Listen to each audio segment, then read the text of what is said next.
నేను ఎంచుకున్న విషయం ఏంటంటే కొలసీ పత్రిక తీయండి. కొలసీ పత్రిక పౌలు గారు రాసిన న్యూ టెస్టిమెంట్ లో పౌలు గారు రాసిన కొలసీలకు రాసిన పత్రిక 2వ అధ్యాయం 13 నుంచి 15 వచనాలు ఎవరన్నా చదవండి.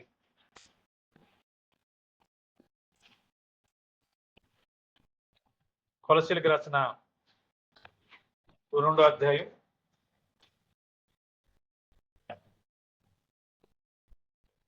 13వ వచనం నుంచి నేను చదువుతాను. లేకపోతే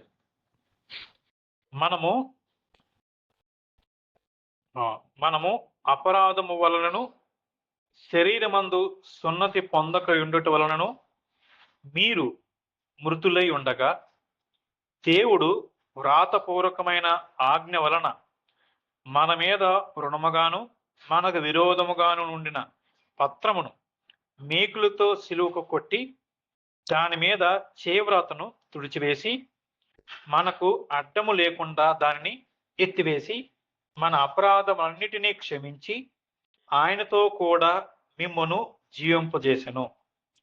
ఆయన ప్రధానులను అధికారులను నిరాయుధులుగా చేసి సిలువ చేత జయోత్సవముతో వారిని పట్టి తెచ్చి బాహాటముగా వేడుకకు కనపరచారు. చిన్న ప్రార్థన చేసుకుందాం. తమ్ముడు చెల్లి కళ్ళు మూసుకొని, ప్రభా ఈరోజు మీ వాక్యం ద్వారాగా మాతో మాట్లాడండి, మాకు అర్థమవడానికి సహాయం చేయండి. మీరు మాట్లాడుతున్న మాటలకి లోబడే మనసును మాకు దయచేయండి ప్రభా అని మనం హృదయపూర్వకంగా అడిగితే దేవుడు తప్పకుండా మనకు సహాయం చేస్తాడు. ప్రభా ఈ మార్నింగ్ మేము గ్యాదర్ అవడానికి మీరు సహాయం చేశారు, మీకు వందనాలు చెల్లిస్తా ఉన్నాం. ఆయన మీ విశేష కనికరాన్ని కృపని మేము కోరుకుంటా ఉన్నాం. అయ్యా మీ వాక్యాన్ని చదువుతున్నాం ప్రభా, మీ వాక్యాన్ని వినబోతా ఉన్నాం. నాయన మీ ఆత్మ సహాయం మాకు మెండుగా దయచేసి మీరే మీ వాక్యాన్ని మాకు బోధించండి. మీరు బోధిస్తేనే మా జీవితాలు మారుతాయి. మీరు బోధిస్తేనే ప్రభా మాకు అర్థమవుతుంది ప్రభా. కాబట్టి మీరే ప్రభా మీకు మహిమకరంగా ఈరోజు ప్రభా మా జీవితాలను మీ వాక్యం ద్వారా తాకమని, సరిచేయమని, బలపరచమని యేసుక్రీస్తు నామంలో అడిగి వేడుకుంటున్నాం తండ్రి, ఆమేన్. తమ్ముడు ఈ వాక్య భాగాన్ని చెల్లి నేను 2 భాగాలు చేశాను. 2 భాగాలు, ఓకేనా. మొట్టమొదటి భాగం ఏంటంటే మిమ్మల్ని జీవింపజేశాను అనేంత వరకు ఒక భాగము. అక్కడి నుంచి ఆయన ప్రధానులను అధికారులను వేడుక కనపరచడం 2వ భాగం, ఓకేనా తమ్ముడు చెల్లి. ఈ 2 భాగాలు చేశాను నేను. ఓకేనా, మీరు వాక్యాన్ని కూడా ఫాలో అవుతూ ఉండాలి. 2 భాగాలు చేశాను. ఈ మొదటి భాగం సిలువ తీసుకొచ్చిన విజయమే, 2వ భాగం కూడా సిలువ తీసుకొచ్చిన విజయమే. అయితే ఫస్ట్ మనకు అర్థమవడం కోసం సులువుగా నేను డివైడ్ చేసినట్ల మొదటి భాగంలో సిలువ తీసుకొచ్చిన విజయం ఏంటి అనేది మనం చూడడానికి ప్రయత్నం చేద్దాం. మరలా మనము 13 వచనం, మరియు అపరాధము వలనను శరీరమందు సున్నతి పొందక ఉండటం వలనను మీరు మృతులై ఉండగా. ఫస్ట్ ఏం చెప్తున్నారంటే తమ్ముడు చెల్లి, మనం అర్థం చేసుకోవాల్సిన విషయం ఏంటంటే, మనం యేసు ప్రభువు నమ్ముకోక మునుపు దేవుడు మనల్ని ఎలా చూస్తానంటే వీఆర్ డెడ్ అని పిలుస్తున్నాడు అన్నమాట. తీయద్దు. ఎఫెసీ 2:1 ఏముంటుందంటే మీరు మీ అపరాధముల చేతను పాపముల చేతను చచ్చిన వారై ఉండగా అని ఉంది. చచ్చిపోవడం అంటే ఏంటి? ఫిజికల్ డెత్ కాదు. అంటే దేవునికి ఏమాత్రం స్పందించని వ్యక్తులు అన్నమాట. దేవుడు అంటే ఇష్టం ఉండదు, దేవుడి మాటలు పడదు, దేవుడి విషయాలు అర్థం కావు. చచ్చిపోయిన వ్యక్తి అంటే అర్థం అది. అంటే దేవుడికి చాలా దూరంగా ఉన్నాం మనం. చీకట్లో బ్రతుకుతున్నాం, పాపంలో బ్రతుకుతున్నాం, అపవాది యొక్క అధికారం కింద బ్రతకడం అన్నమాట. మీ అపరాధం వలన చచ్చిన వారు అని పిలుస్తా ఉన్నారు బైబిల్, డెడ్. ఓకేనా, దేని బట్టి? మన అపరాధాలను బట్టి. ఓకేనా, అంటే దేవుని వాక్యాన్ని మీరడాన్ని బట్టి మనం పాపం చేశాము, అపరాధం చేసాము. దానివల్ల మనం ఎలా ఉన్నామంటే చచ్చిన వారంగా ఉన్నాము. బైబిల్ అట్లా పిలుస్తుంది మనం. ఇప్పుడు యేసు ప్రభువు నమ్ముకోక మునుపు స్థితి గురించి చెప్తా ఉన్నారు అన్నమాట. తర్వాత ఇది నెంబర్ 1. 2 చూడండి, ఉండగా దేవుడు వ్రాతపూర్వకమైన ఆజ్ఞల వలన మన మీద రుణముగాను మనకు విరోధముగాను నుండిన పత్రమును మేకులతో సిలువ కొట్టి. రెండోది చాలా జాగ్రత్తగానే, ఇప్పుడు వీళ్ళ అపరాధులు, వీళ్ళు చచ్చిన వారు, వీళ్ళ విషయంలో నేనేం చేయాలి అనుకున్నాడు దేవుడు. వాళ్ళు ఎలాగో నన్ను ఆశ్రయించలేరు, ఎందుకంటే నేనంటే ఇష్టం లేదు, నా విషయాలు తెలియవు అసలు వాళ్ళకి, వాళ్ళు డెడ్. ఇప్పుడు వీళ్ళ విషయంలో ఏదైనా చేస్తే నేనే చేయాలి. ఏం చేశారు దేవుడు? ఏం చేశారంటే, జాగ్రత్తగానండి. ఇప్పుడు ఉదాహరణకి సాయి అని నేను ఉన్నాను తప్పుడు, సాయి అని నేను ఏం చేశానంటే, నా బ్రతుకంతా ఉంది అక్కడ లిస్ట్. నేను ఎలాంటి వాడిని, ఏం చేస్తున్నాను, నా చూపులు ఎలాంటి, నా ఆలోచనలు ఎలాంటి, నా ఊహలు ఎలాంటి, నా ప్రతి పాపం యొక్క లిస్ట్ ఉందన్నమాట ఇక్కడ. ప్రతి పాపం యొక్క లిస్ట్ ఉంది. ఓకేనా? ఇప్పుడు కోర్టు సీన్ ఆలోచించేయండి. జడ్జి గారు ఉన్నారు, జడ్జి గారు తీర్పు చెప్పాలి. నేను ఆ బోన్లో నిలబడ్డాను. నా దగ్గరున్న నా పాపపు లిస్ట్ అంతా ఆయన దగ్గర ఉందన్నమాట. ఈ లిస్ట్ ఏం చేస్తుంది? న్యాయమైన జడ్జిని ఏం కోరకూడదంటే, వాడు శిక్షించాలి, శిక్షకు అర్హుడు వాడు అని డిమాండ్ చేస్తుంది. ఇప్పుడు దేవుడు ఏం చేస్తారంటే, చచ్చిన మనల్ని చూసి, దేని బట్టి చచ్చాము? మన అపరాధాలను బట్టి చచ్చాము. చచ్చిన మనల్ని చూసి ఏం చేశాడంటే, మన అపరాధాల యొక్క లిస్ట్ అంతటిని ఏం చేశాడంటే సిలువకి వేసుకుంటాడంట. అంటే ఉదాహరణకి దానికి ఇంకా కొంచెం సింప్లిఫై చేసి మాట్లాడాలంటే, మనకు రావాల్సిన మన శిక్షని తన ప్రియకుమారుని మీద మోపాడు అనమాట. మోపాడు. అందుకనే మళ్ళీ చదువుతాం చూడండి. మృతులై ఉండగా దేవుడు వ్రాతపూర్వకమైన ఆజ్ఞల వలన మన మీద రుణముగాను మనకు విరోధముగాను ఉండిన పత్రమును మేకులతో సిలువకు కొట్టి. అంటే దాని అర్థం ఏంటంటే, మన మీద ఉండాల్సిన ఆ చీటి అంతటిని, వీడు వీడు వీడు అబద్ధాలు ఆడేవాడు, దొంగతనం, మోసం, అన్యాయం, ఆ మోహపు చూపులు, అన్ని ఇవన్నీ ఆయన ఆయన ఆయన మేకులు కొట్టేసాడు అన్నమాట. దేవుడు ఆయనకు అప్పగించేశాడు, ఆయన మీద వేసాడు అన్నమాట. అంటే సింపుల్గా చెప్పాలంటే, నా మీద ఉన్న బట్టలు ఆయన మీద వేసాడు అన్నమాట. నేను ఎవరినో అదే ఆయన అలా చేశాడు. యేసుప్రభుని ఎలా చేశాడంటే దేవుడు, నేను ఎవరినో అలా చేశాడన్నమాట. పాపంగా చేశాడండి. ఇప్పుడు నా మీదకి రావాల్సిన, నా అపరాధాలకు రావాల్సిన శిక్ష అంతా ఆయన మీద వేసాడు. వేసి ఏం చేశాడు చూడండి. మూడోది, దాని మీద చేయవ్రాతను తుడిచివేశాడంట. ఏం చేశాడు తమ్ముడు చెల్లి? తుడిచేశాడంట. ఉదాహరణకి ఇప్పుడు తుడిచేయడం అంటే తమ్ముడు, ఈ లిస్ట్ నాది కదా, ఈ లిస్ట్ని చూసినప్పుడల్లా దేవుడికి ఏం చేయాలి? వీడి దొంగ, వీడికి శిక్షకే కరెక్ట్, వీడు మోసగాడా? ఎందుకంటే న్యాయమంతుడు కాబట్టి. న్యాయమంతుడు చేసిన తప్పుకి శిక్ష వేయకుండా ఉంటాడా? ఉండడు. అయితే దేవుడే ఏం చేశాడంటే, వీటన్నిటిని తన కుమారుని మీద మోపేసి దీని అంతటిని తుడిచేశాడు అన్నమాట. ఇట్లా క్లీన్ చేసేసాడు. ఇప్పుడు సాయి జీవితం చూసామనుకో, క్లీన్, ఏమీ లేదు. సాయి అని ఉదాహరణ నా పేరు పెట్టుకుంటున్నా, నీ పేరు పెట్టుకో. నువ్వు ఆయన యందు విశ్వాసం ఉంచితే, ఆ శిలువలో వేలాడుతున్న యేసుప్రభువును విశ్వాసం ఉంచితే, దేవుడు నీ జీవితంలో చేసేది ఏంటంటే, చచ్చిన నీ అపరాధాలను బట్టి చచ్చిన నిన్ను దేవుడు ప్రేమించి, నీ మీద రావాల్సిన ఆ శిక్ష అంతటిని, ఆ లిస్ట్ అంతటిని ఆయన మీద మోపి వాటన్నిటిని తుడిచేసాడు. ఇప్పుడు ఇందాక కోర్టు సీన్ అన్న కదా, ఇప్పుడు కోర్టు సీన్ అప్పుడు జడ్జి గారికి శిక్ష వేయడానికి లిస్ట్ ఏమి లేదు. ఆయన దగ్గర లిస్ట్ లేదు. లిస్ట్ లేనప్పుడు ఏం చేస్తారు? వీడు నీతిమంతుడు, వీడు ఏ తప్పు చేయలేదు అని వదిలేస్తారు. ఓకేనా? నెక్స్ట్ ఇంకొంచెం ముందుకెళ్దాం. తుడిచివేసి మనకు అడ్డము లేకుండా దానిని ఎత్తివేశాడంట. అంటే ఎత్తివేసను అనే పదానికి అర్థం ఏంటంటే, పుట్ అవుట్ సైడ్, సెపరేట్ పెట్టేసాడు, పక్కన పెట్టేసాడు అన్నమాట, బయట పెట్టేసాడంట. అంటే ఈ కోర్టులో న్యాయమైన దేవునికి శిక్ష వేయడానికి నాకు సంబంధించిన రికార్డ్ ఏమీ లేదనమాట. ఆయన దగ్గర లేదు. ఎందుకంటే ఈ రికార్డు పరంగా రావాల్సిన శిక్ష అంతా శిలువలో ఆయన కుమారుని మీద మోపాడు. నెంబర్ 1. 2, ఈ రికార్డ్ అంతటిని తుడిచేశాడు చేత్తో. ఏమీ లేదు. ఈ పేపర్‌ని పక్కన పెట్టేశాడు. అన్నమాట. ఎత్తివేశాడంట.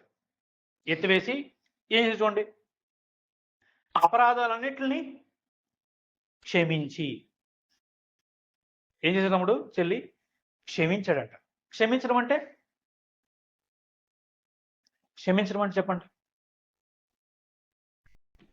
క్షమించడం అంటే ఉదాహరణకి తమ్ముడు తప్పు చేశాడు అనుకోండి. తప్పు చేస్తే డబ్బులు తీసాడు అనుకుందాం. ఉదాహరణకి డబ్బులు తీసాడు అనుకుందాం.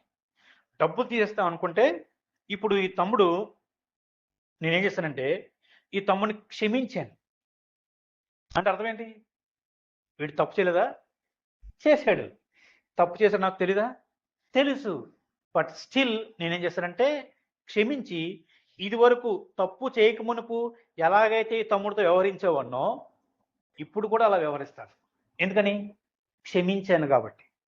ఇప్పుడు దేవుడంట అపరాధాల బట్టి చచ్చిపోయిన మనల్ని మన అపరాధాల శిక్ష ఆయన మీద మోపి వాటన్నిటిని తుడిచేసి ఆ కాగితాన్ని పక్కన పెట్టేసి మనల్ని క్షమించాడండి.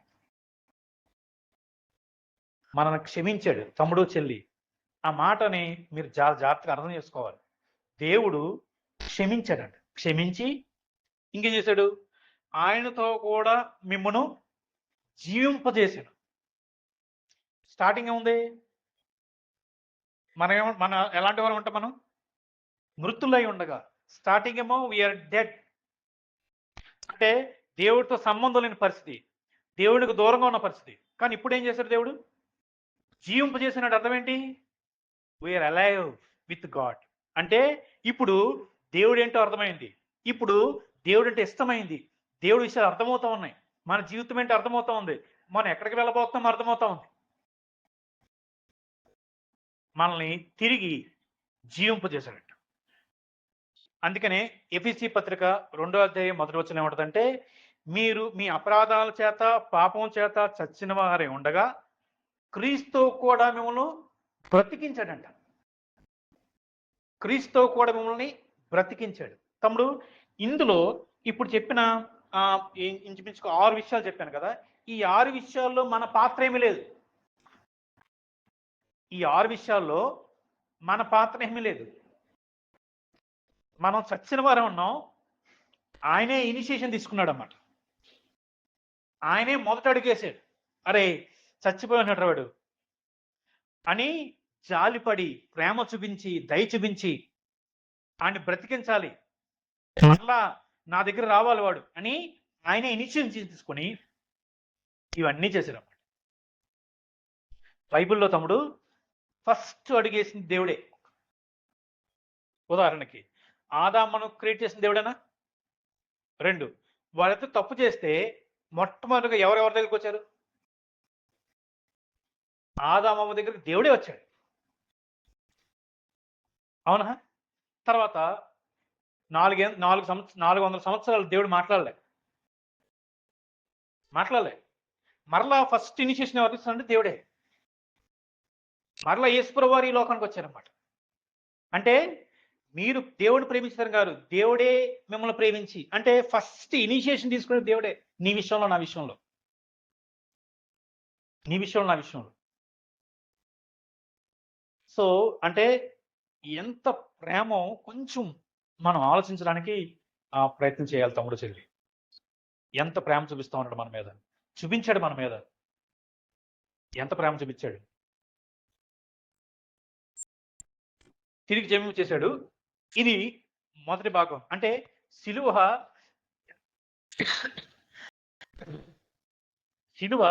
అంటే ఏ స్థాయిలో మనకి విజయాన్ని ఇచ్చిందంటే, పాపంలో చచ్చిపోయిన మనల్ని తిరిగి జన్మించడానికి, తిరిగి ఆయనతో జీవించడానికి సిలువ ఒక మార్గమైంది.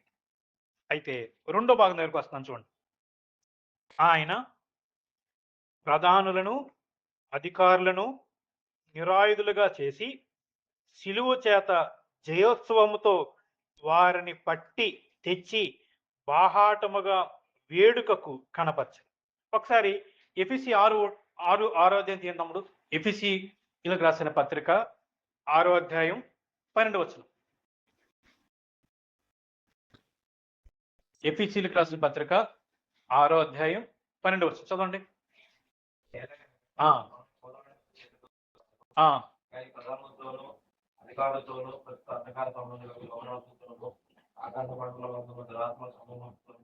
అది అంటే ఇక్కడ ప్రధానులు అధికారులు అంటే ఈ లోకంలో కనబడే అధికారులు కాదు.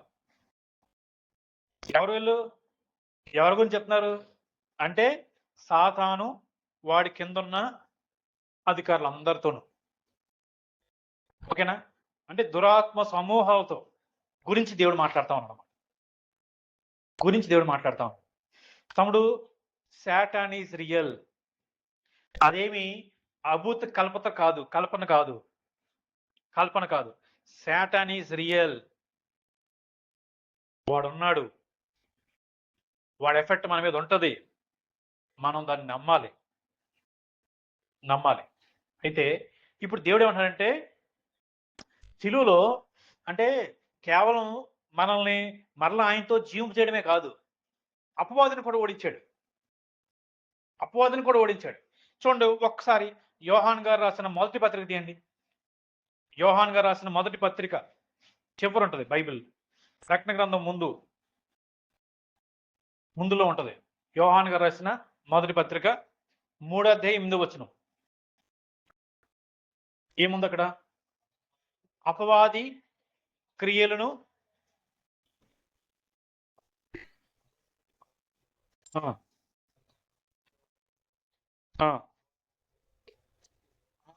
అపవాది యొక్క క్రియలు లయపరచడానికే యేసు ప్రభువు వచ్చాడు. అపవాది యొక్క క్రియలు లయపరచడానికి. సరే, అపవాది అంటే ఎవరు చెప్పండి? అపవాది అంటే ఎవరు? అపవాది అంటే ఒకప్పుడు ఎవరైనా దేవదూత కదా, ప్రధాన దేవదూత కదా. అంటే హైరార్కీ ఉంటది. హైరార్కీ. ప్రధాన దేవదూత వాడి కింద దేవదూత, మిగతా దేవదూతలు పనిచేస్తాయన్నమాట. ఇప్పుడు ఈ ప్రధాన దేవదూత అయిన లూసిఫర్ ఏం చేశారు? తనను తాను దేవుడిగా ఎంచుకున్నాడు. దేవుడితో సమానంగా ఉండాలని ఎంచుకున్నాడు. అది ఎంత ఘోరమైన పాపం. అందుకని అక్కడి నుంచి నెట్టివేయబడ్డాడు. అక్కడి నుంచి వస్తూ ఈ లూసిఫర్కి ఫ్యాన్స్ ఉన్నారు కొంతమంది దేవదూత. వాళ్ళందరూ కూడా వచ్చేసారు భూమి మీదకి వచ్చేసిన తర్వాత వాళ్ళు ఎలా తయారంటే ఇప్పుడు దేవునికి కంప్లీట్ ఆపోజిట్. ఓహో, దేవుడి రాజ్యమా, నాకు కూడా రాజ్యం ఉంది అని వాడు రాజ్యాన్ని స్థాపించడానికి చూస్తున్నాడు అన్నమాట. సో వీడి పని ఏంటంటే దేవుని బిడ్డల్ని అంటే మనుషుల్ని దేవునిలో తీసుకురాకూడదు. అది వాడి టార్గెట్ ఏంటంటే మనుషుల్ని, వింటారు కదా, మనుషుల్ని దేవుని దగ్గర రాకూడదు. అది వాడి టార్గెట్. ఇప్పుడు ఆ టార్గెట్లో ఒక పార్టీ తెలుసు తమ్ముడు, ఒక పని ఏంటి తెలుసా? వాడు ఏం చేస్తాడంటే పరిశుద్ధుడైన దేవుడి దగ్గరికి వెళ్ళి, ఉదాహరణ నా పేరు పెట్టుకుంటాను సాయి. ప్రభా, సాయి మోసగాడు. ఏం చేస్తావు నువ్వు? చంపేయాలి కదా, మరి చంపేయి. సాయి చూసావా ఎలా తప్పుడు ఆలోచనలు చేస్తున్నాడో, వంకర చూపులు చూస్తున్నాడో కనిపిస్తుంది కదా నీకు? నువ్వు పరిశుద్ధుడివి, చంపే ప్రభా అని న్యాయమైన దేవుడి దగ్గర మన పాపాలతో మన మీద నెపాలు మోపుతాడు అన్నమాట. అపవాది అంటే అపవాదాలు మోపేవాడు అర్థం. నెపాలు మోపుతాడు అన్నమాట. అందుకనే మీకు వచ్చిన ఉదాహరణ చెప్తాను. మార్టిన్ లూథర్ గారు తెలుసు కదా, మీ అందరూ తెలిసిన ఎగ్జాంపులే. మార్టిన్ లూథర్ గారు ఒకరోజు ప్రేయర్ చేసుకున్నప్పుడు దేవదూత వచ్చాడు. అపవాదే, సాతానే దేవదూత వేషంలో వచ్చాడు. అందరి దగ్గర అపవాది రాడు బాబు, చెల్లి గుర్తుపెట్టుకోండి. అందరి దగ్గరికి అపవాది రాడు. చిన్న విషయాల దగ్గర రాడాడు. మన దగ్గరికి అసిస్టెంట్లు వస్తారన్నమాట. అసిస్టెంట్ అంటే ఇక చివరి పొజిషన్. ఎందుకంటే మనతో పెద్ద విషయం కదా, వాళ్ళకి ఒక చిన్న ఆలోచన చాలు మనల్ని పడగొట్టడానికి. అపవాది పెద్ద వాళ్ళ దగ్గరికి వెళ్తాడు. వాడు టార్గెట్ పెద్ద వాళ్ళ దగ్గర. సో మార్టిన్ లూథర్ దగ్గరికి అపవాది వచ్చాడు. రాగానే అంటే యేసు ప్రభు నా దగ్గరికి వచ్చేసాడు అనుకుని మార్టిన్ లూథర్ గారు పాదాలని పడ్డాడు. ఆ పాదాల మీద మేకులు గుర్తులు లేవు. ఆ పాదాల మీద మేకులు గుర్తులు లేవు. అప్పుడు వెంటనే అర్థమైంది. పైకి లేచి సాతానా అనగానే, ఏంటి మార్టిన్ లూథర్, నువ్వు నీ నీ నీ పాపాలు నీకు తెలీదా?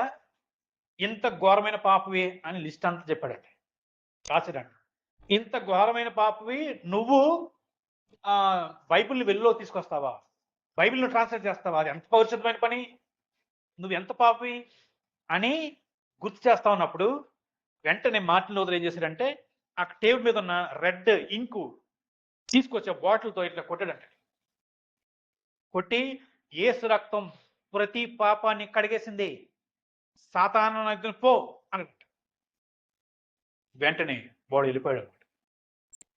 సో మన మీద అపవాదాలు, నేరాలు మోపి దేవుడి ఉగ్రతను మన మీద తీసుకురావాలన్న ప్లాన్. ఇప్పుడు యేసు ప్రభువు ఏం చేశాడంటే సిలువలో దాన్ని స్మాష్ చేశాడు అన్నమాట. స్మాష్ చేశాడు. చూడండి ఏం చేశాడు. ఎలాగా, ఇక్కడ రండి ఒకసారి, కొలసీ పత్రిక రండి, 2వ అధ్యాయం 15వ వచనం. 2వ అధ్యాయం 15వ వచనం. ఆయన ప్రధానులను అధికారులను నిరాయుధులుగా చేసి అన్నాడు కదా. ఇప్పుడు ఇంగ్లీష్లో ఏముంటుందంటే ఆర్మ్ అంటే వాళ్ళ దగ్గర వెపన్స్ ఏమి లేవు, వాళ్ళు వాడుకోవడానికి వెపన్స్ ఏం లేవు. ఏం చేశాడు? డిజార్మ్డ్ అనే ఇంగ్లీష్ పదానికి ఇంకో పదం కూడా మీనింగ్ ఉంది. ఇంకో పదం ఏంటంటే స్ట్రిప్డ్ ఆఫ్, అంటే బట్టలు తీసేయడం, ఇలా బట్టలు ఒలిచేయడం, పీకేయడం అనమాట. ఇట్లా పీకేయడం అంటే ప్రధానులు, అధికారులు వీళ్ళ యొక్క క్రియల్ని యేసుప్రభు వారసులు ఏం చేశారంటే ఇట్లా పీకేశాడు. ఏం చేశాడు? ఇట్లా పీకేయడం అంటే ఏంటి అనేది మనం అర్థం చేసుకోవడం ప్రయత్నం చేద్దాం. దీన్ని అర్థం చేసుకోవడానికి 2 మీ ముందు తీసుకొస్తాను. 2 పైన ఏం చెప్పారు? పైన ఏం చెప్పారంటే, బాబు మీ పాప చీటి అంతా దేవుడు సిలువలో మేకులు కొట్టాడు, దాని అంతటిని తుడి చేశాడు, ఈ పేపర్ని పక్కన పెట్టేశాడు కదా. ఇప్పుడు అపవాదికి ఛాన్స్ ఉంటుందా? మన పాపాల మీద నెపం మోపడానికి, మన పాపాలను బట్టి నెపం మోపడానికి అపవాదికి ఛాన్స్ ఉంటుందా? అపవాది ఉదాహరణకి పొద్దున వాళ్ళ ఊహించుకున్నాను అనమాట. ఎట్లా ఊహించుకున్నానంటే, నిలబడి నేను అక్కడ నిలబడ్డాను, వాడికి నిలబడ్డాడు, దేవుడికి ఉన్నారు. ఇప్పుడు అపవాది ప్రభా వాడి రికార్డు చూడు ఒకసారి, ఏది ఇక్కడ లేదు, కనపట్లేదు. జాగ్రత్త చూడు ప్రభా, సాయి అనే రికార్డు ఉంటుంది, పైన పేరు ఉంటుంది చూడు ఒకసారి, వాడి రికార్డు చూడు, వాడు అంటాడు నీకు తెలుసు కదా, తెలిసింది నీకు, వాడి రికార్డు తీ, ఇక్కడ లేదయ్యా. సో అవకాశం లేదు, ఇంకా అవకాశం లేదు. మన మీద పాపాలు ఎత్తి చూపించి మన మీద నెపాలు ఎత్తే అవకాశం సాతానికి లేదు. ఇది నెంబర్ 1. ఏది సాతానిక క్రియలు ఏర్పరచాడంటే ఇది number 1. There is no condemnation. ఇది నెంబర్ 1. నెంబర్ 2 ఏం చేశాడంటే మరణం యొక్క ముళ్ళుని విరిచేశాడు. మరణం యొక్క ముళ్ళుని విరిచాడు అన్నమాట. మరణం యొక్క ముళ్ళు అంటే అర్థం ఏంటి? సరే, ముళ్ళు అంటే తమ్ముడు, ముళ్ళు ఎప్పుడైనా మీరు చూసారా? చివరలో ఉంటుంది, షార్ప్ ఉంటుంది కదా. ఇప్పుడు ఆ చివరున్న షార్ప్ని విరిచేసాం అనుకోండి, ముళ్ళు గుచ్చుకుంటుందా? గుచ్చుకోదు కదా. ఇప్పుడు ఏం చేశాడంటే దేవుడు ఈ మరణం యొక్క ముళ్ళుని విరిచేశాడంట సిలువలో. చూడండి ఒకసారి, కొరింథీయులకు రాసిన మొదటి కొరింథీయుల పత్రిక తీయండి, 15వ అధ్యాయం. మొదటి కొరింథీయుల పత్రిక 15వ అధ్యాయం 55 నుంచి 57.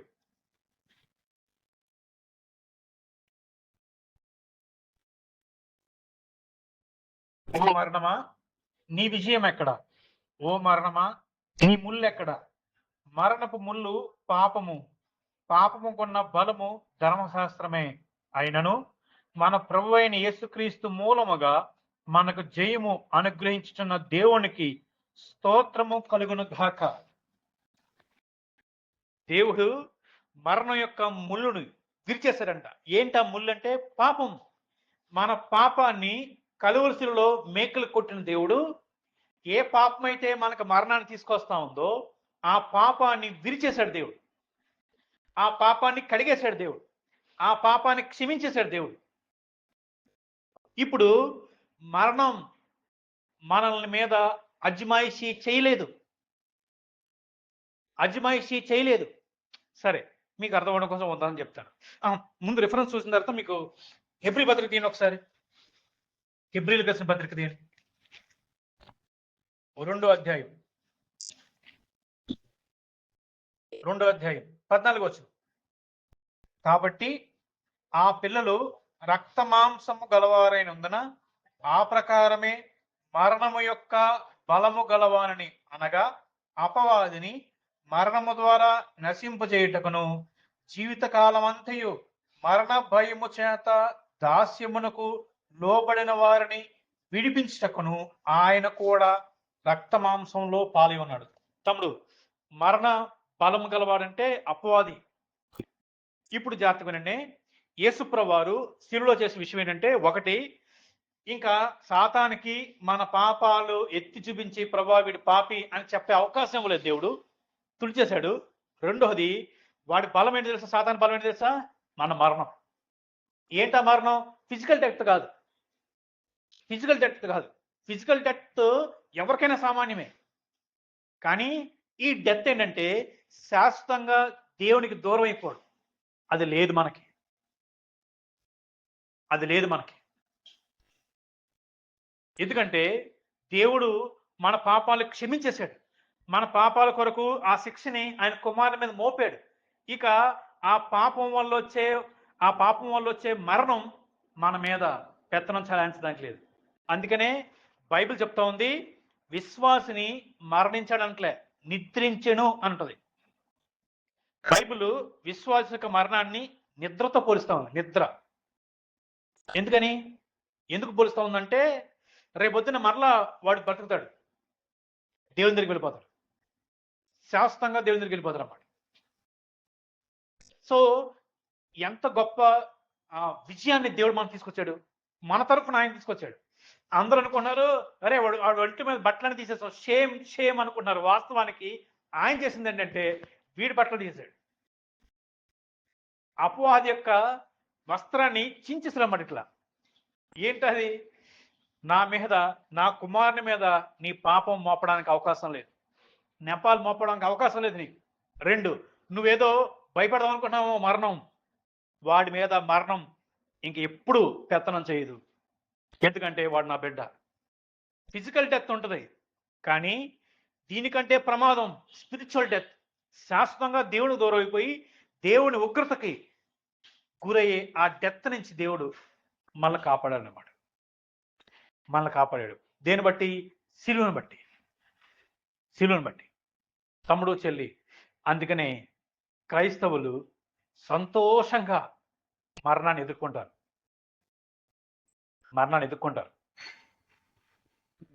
వ్యక్తి మన మధ్య లేడనే బాధ ఉంటుంది, కానీ క్రైస్తవుడికి ఉన్న ఒక గొప్ప నిరీక్షణ ఏంటంటే పరలోకం వెళ్ళిపోతాం మనం, దేవుని దగ్గరికి వెళ్ళిపోతాం మనం. రేపొద్దున మరలా మనందరం కలుసుకుంటాం. అక్కడ మనందరం కలుసుకుంటాం. ప్లేస్ మారుతుందంటే మీకు చిన్న 2 ఉదాహరణలు చెప్తాను మీకు. డాక్టర్ మార్టిన్ లాయిడ్ జోన్స్ అనే ఒక ఆయన ఉన్నారు. మంచి ప్రీచర్ అన్నమాట. ఆయన డాక్టర్, లండన్ రాణి దగ్గర ఆయన వైద్యం చేసేవారు అన్నమాట. అయితే ఆయన తర్వాత పాస్టర్గా మారిన తర్వాత బాగా సేవ చేశారు. చివరి రోజుల్లో బెడ్ రిటర్న్ అయిన తర్వాత ఇంకా ఈయనకు అర్థమైంది, నన్ను దేవుడు పిలుస్తున్నాడు, నేను వెళ్ళిపోతున్నాను అని. నా కోసం ఎవరు ప్రార్థన చేయొద్దు, నన్ను ఆపొద్దు, ప్రభువా ఈయన బ్రతికించు అనొద్దు. ఎందుకంటే నేను వెళ్ళిపోతాను ఆయన దగ్గరికి. రేపొద్దున్న మీరు వస్తాను నా దగ్గరికి, మరలా మనం కలుసుకుంటాం. ఇంకెప్పుడు విడిపోం. Next, Willi గ్రహాం. ఈయన ఏమన్నారంటే, ఒకరోజు పేపర్లో మీకు న్యూస్ వస్తుంది, విల్లీ గ్రహాం చచ్చిపోయాడు అని. మీరు ఆ మాట నమ్మద్దు అంటాడు ఆయన. మీరు నా మాటలు నమ్మద్దు, నా అడ్రస్ మారిందంతే, నా అడ్రస్ మారిందంతే. కానీ బయట వారికి ఈ నిరీక్షణ లేదు. బయట వారికి రేపొద్దున మేము ఏమవుతామో తెలియదు వాళ్ళకి. కానీ మనకున్న గొప్ప నిరీక్షణ ఏంటంటే, ఆల్రెడీ మన నాయకుడు మరణించి మరణానికి గెలిచి తిరిగి లేచాడు. కాబట్టే ఆ నాయకుడిని విశ్వాసించిన మనం కూడా మరణిస్తాము, మరణించి తిరిగి లేచి శాశ్వతంగా ఆయనతో పాటు ఉంటాం. ఈ విజయాన్ని తీసుకొచ్చింది సిలువే. మరణం మీద విజయాన్ని, సాతాను మీద విజయాన్ని, పాపం మీద విజయాన్ని తీసుకొచ్చింది సిలువ. సిలువ.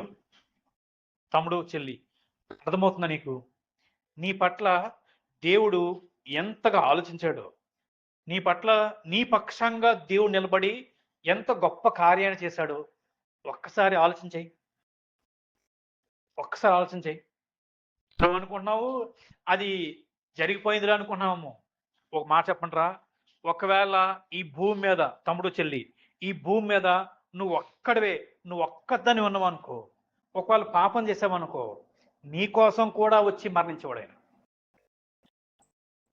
నీ కోసం కూడా వచ్చి మరణించి మరణాన్ని గెలిచి తిరిగి లేచి నిన్ను ఆయనతో తీసుకెళ్ళేవాడు. ఎందుకంటే స్పెసిఫిక్గా, ఇండివిడ్యువల్గా దేవుడు ఒక్కొక్కరిని ప్రేమిస్తూ ఉన్నాడు. ఒక్కొక్కరి పక్షాన ఈ కార్యాన్ని చేశాడు ఆయన. ఈ కార్యాన్ని చేశాడు. సో దేవుడు ఎంత ప్రేమిస్తున్నాడు తమ్ముడు, చెల్లి, ఎంత ప్రేమిస్తున్నారు. మనం ఊరకనే సిలువ అంటే జస్ట్ ఊరకనే యేసుప్రభు మన కోసం చనిపోయాడు అంత సింపుల్ కాదు. దాని వెనకాల చాలా చేయించాడు ఆయన.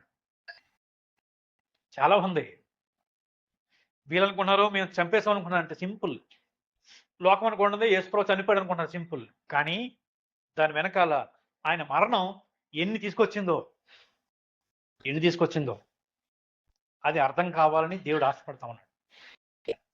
అర్థం కావాలని దేవుడు ఆశపడతా ఉన్నాడు. తమ్ముడు, చెల్లి, నీకు నాకు ఇచ్చిన గొప్ప నిరీక్షణ అంటే మరణ భయం మనకు లేదు. రేపొద్దున ఏమవుతామో అని దిగులు లేదు, మనకి దిగులు లేదు, చింత లేదు. ఎందుకంటే మన నాయకుడు మరణించాడు, మరణాన్ని రుచి చూశాడు, మరణానికి గెలిచి తిరిగి లేచాడు. ఆయన వెంబడించే మనల్ని కూడా దేవుడు తిరిగి లేపుతాడు.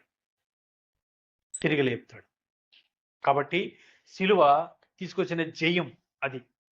మరణం మీద నీకు నాకు జయాన్ని ఇచ్చింది, పాపం మీద నీకు నాకు జయాన్ని ఇచ్చింది, అపవాది మీద నీకు నాకు జయాన్ని ఇచ్చింది. మరి ఇప్పుడు మనం ఏం చేయాలి? రెండు చేయాలి. ఖచ్చితంగా రెండు చేయాలి. ఏంటి ఆ రెండు అంటే, ఒకటి, ఆ సిలువుని మనం మోసుకుంటూ ఆయన వెంబడించాలి. రెండు, ఈ సువార్తని ప్రకటించాలి. ఎందుకు తెలుసా? ఎందుకు ఈ సువార్త ప్రకటించాలంటే, తమ్ముడు, చెల్లి, చాలా మంది అపవాది చేతుల్లో నలిగిపోతా ఉన్నారు. విద్యార్థులు, పెద్దవాళ్ళు అపవాది చేతుల్లో నలిగిపోతా ఉన్నారు. ఆ అపవాది ఓడిపోయాడు, అపవాది మన మీదకి శక్తి లేదు, అపవాది జస్ట్ గర్జించిన సింహం వలె అంతే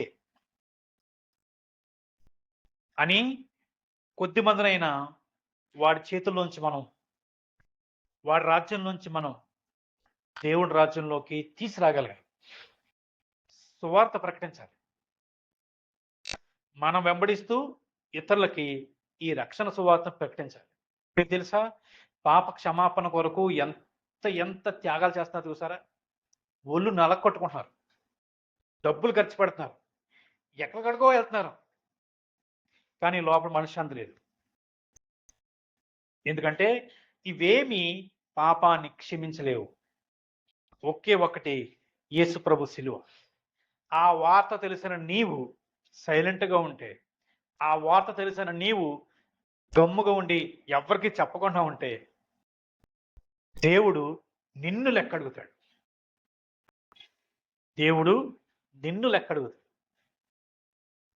తీయొద్దు. యేసుకి గ్రంథంలో ఏముంటుందంటే, దుర్మార్గుడు తన దుర్మార్గతలో నశించడం నాకు ఇష్టం లేదు. నేను సంతోషించను. వాడు మారితే నాకు చాలా హ్యాపీ ఉంటుంది. బైబిల్ అదే వాక్యం ఉంటుంది. అని దాని కింద ఏమిటో తెలుసా? ఆ వ్యక్తి పాపంలో ఉన్న వ్యక్తికి నువ్వు వెళ్ళి, అరే నువ్వు పాపం చేస్తున్నావురా, క్షమాపణ అడుగు, దేవుడు క్షమిస్తాడు అని చెప్పిన తర్వాత వాడిని వినదనుకో, వాడు వాడి ప్రాణానికి వాడు లెక్క చెప్పుకోవాలి. అలా కాకుండా నువ్వు చెప్పకుండా వాడు మరణించాడనుకో, వాడి ప్రాణానికి నిన్ను లెక్కడుతున్నాడు బైబిల్. నిన్ను లెక్కడుతాడట. సో తమ్ముడు చెల్లి, మన బాధ్యత అది. సో పక్కన దేవుడు మనకిచ్చిన గొప్ప విజయాన్ని బట్టి సంతోషిస్తూనే, ఇంకో పక్కన ఈ సువార్తని లోకానికి ప్రకటించాలి. అలాంటి బాధ్యత నీకు నాకు దేవుడు అప్పగించాడు. మరి ఎంతవరకు ఆ బాధ్యతని మనం నెరవేరుస్తున్నామో, ఎంత సిన్సియర్గా ఆయన వెంబడిస్తున్నామో, ఆయన ప్రేమని ఎంత మనం అర్థం చేసుకున్నాము, ఒకసారి మనకు మనం ప్రశ్న వేసుకుని ఆలోచన చేసుకుందాం. చిన్న ప్రార్థన చేసుకుందాం. తల వంచండి.